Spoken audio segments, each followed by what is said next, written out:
Hello everybody, meron akong lumang saging saba. Ngayon, isasama ko sa pagkain ng mga alaga para meron silang prutas. I-incorporate ko sa kanilang meal. Itong mga sisiyo ko, tingnan nyo. Dadala ko. Ay, naku po. Mga notorious. Yan na. Kumanda ka na. Oh, excuse me. Yan na, oh. Ay. Yun, nagkanya-kanya na yung dalawa. Nakakuha ng ano eh.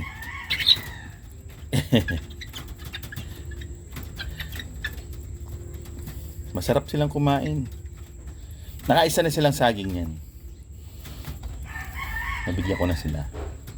Oh, ayun nyo na. Bahala kayo. O yan. Ito na dyan. Favorite nila, kanin. Ang lalaki na. Wala pang 1 month yan. Wala pang. Sa 29 pa lang sila 1 month. Ano na ba ngayon? 27. Oh, 27. 2 araw pa, 1 month na sila. Pero lalaki oh. Tignan nyo naman oh. Babae yan ha. Lalaki ito. Mas malaki to. Lalaki. Wala pang 1 month old. Tignan nyo. Layo mo ng konti. Walang 1 month old. Ang ganda. Progency. Pero ngayon, sinubukan namin yung Vitasync ng B&J. Ay! Ay sus, kinukuday. Ka talaga.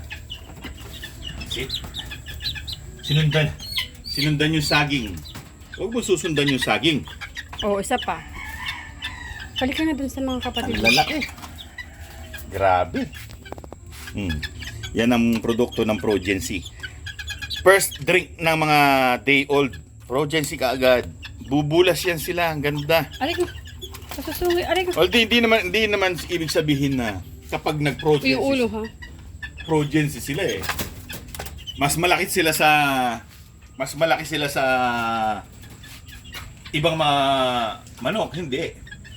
Kumbaga, mas maganda lang yung bulas nila kesa sa mga ordinaryong manok. Iba-iba, siyempre. Iyan ang hiyang sa kanila, yung Progency. Hindi ko alam sa iba, no?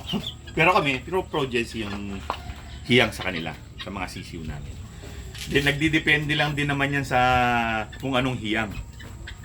So kung gusto nyo subukan, Progency, napakaganda. Dapat day old yung unang iinumin nila, Progency. 4 times a week. Pwedeng every other day or pwedeng 4 na diretso, tapos pahinga ng 3 days. Pero kami ganun. 4 times a week. Dire-diretso.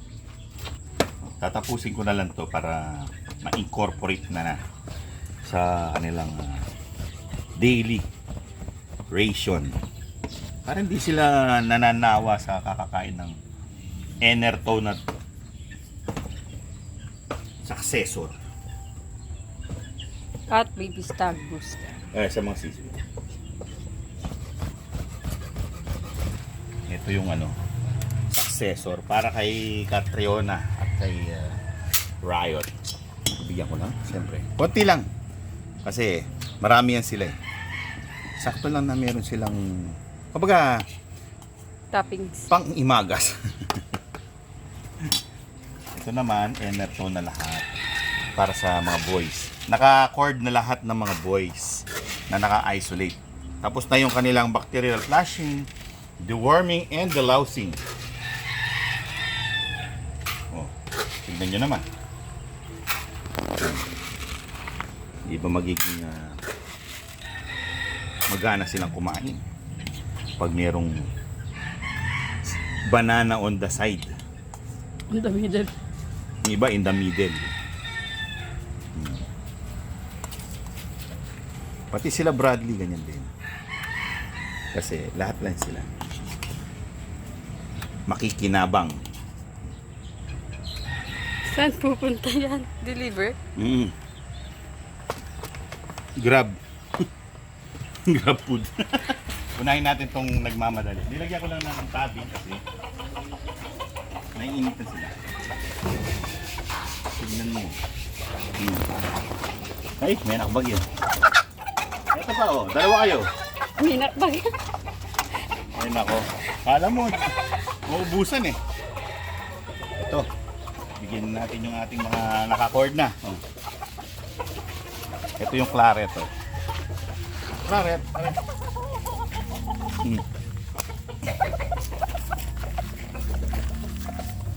Nagtawag pa. Kumain ka na.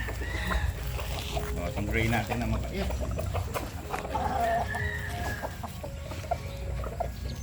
Sige mga, kain ka na. Mga. Amboy, wag yan.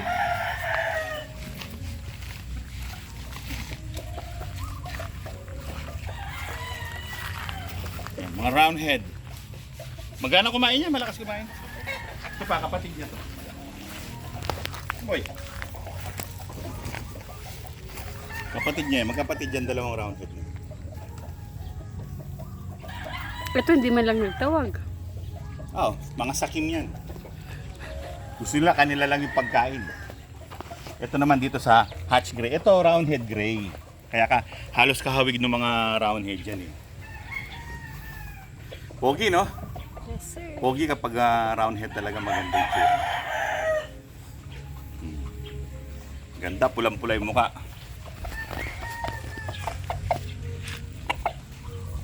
Pogi, no?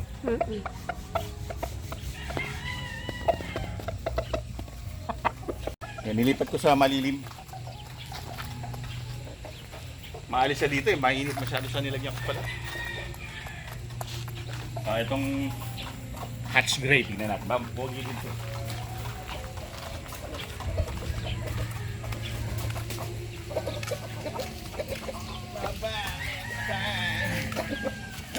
Yan, oh. Pogi, no? Hatch gray yan, hatch gray. Yan ang ating hatch gray. Ano lang yung anino, yung O yan, papampalan ko. silong. Yan, Papampanan. para ma-video mabuti. Kanina may lakbag yan eh, papampanan. Ayos. Hindi niya kakulay yung isa, medyo parang dirty yung dating nito. Yung isa, clean ang pagkaka-gray niya. Hatch gray. Yung isa naman, round head gray. Yung round head gray, pulido yung kulay, no? Hindi naman siya light colored. Talisain talaga siya na standard na yellowish. Meron kasi talisain na halos parang katulad ni Batman, yung naging parang silver gray. O yan, busog na ang ating hatch gray. Sinisimut-simut na lang niya yung mga dapat simutin. Differentiate natin yung kulay niya sa kulay ni Riot.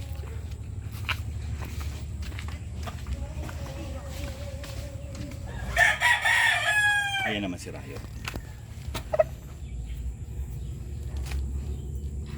Yan, pogi yan. Hindi yan napupungusan dahil broodcock. Yan ang trademark ng mga broodcock. Balikan natin yung roundhead gray. Hello. Yan, oh. Kagwapo. Napopogian talaga ako dyan. Pero, kulang pa ng isa yan. Yung isa nandun na sa harap. Dapat dito ko siya i-cord. Pero since nandyan sila Riot, hindi ko muna siya dyan natin. Yan, ano na yung mga yan. Naka pre-con stage sila. Ang pupula ng mukha, oh. Pag hinawakan mo yan, tumpay. Ang ganda ng katawan. Talagang bulak. Pag hipo niya parang bulak. Ang ganda ng katawan. Yung mukha, oh. Healthy. Pulang-pula, oh. Shiny ng balahibo, no? Sa kanila lahat ng mga bago, ito ang pinaka-pogi. Siya yung pinaka-pogi.